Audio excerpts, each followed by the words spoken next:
La semaine dernière, près de Tel Aviv, plusieurs centaines d'entre eux s'étaient mobilisés. Servir dans l'armée, impensable pour ces juifs ultra-orthodoxes. Les députés israéliens avaient voté mi-juin leur mobilisation progressive à un compromis consenti par le gouvernement. La conscription des Haredim divise jusqu'au sein des conservateurs du Likoud. Désormais, elle fait l'objet d'un jugement historique de la Cour suprême israélienne. Obligatoire pour eux, comme pour tous les Israéliens.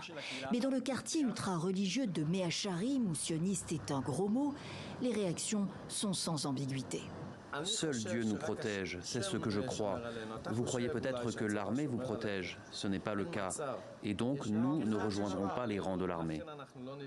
Une décision non contraignante, s'est hâté d'affirmer, en écho, l'un de leurs représentants à la Knesset. Il s'agit d'une déclaration sans implication concrète.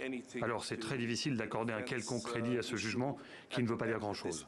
En fait, la Cour suprême n'aurait pas dû intervenir du tout sur ce sujet. Pour le chef de l'opposition, c'est au contraire une excellente nouvelle. Il appelle à la mobilisation immédiate de dizaines de milliers de jeunes religieux exemptés de service militaire. L'étude des textes sacrés du judaïsme les en dispense depuis 1948, la fondation de l'État d'Israël.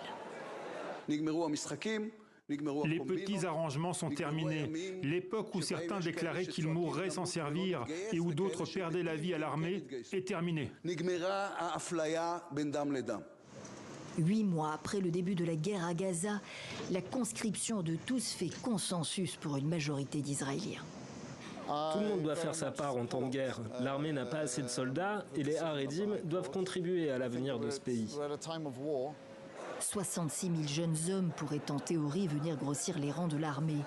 Mais pour quelle efficacité la décision sera-t-elle mise en œuvre ? Politiquement, ce pourrait être un motif d'éclatement de la coalition qui repose sur 2 partis ultra-orthodoxes. En jeu, pas moins que la survie politique de Benyamin Netanyahou.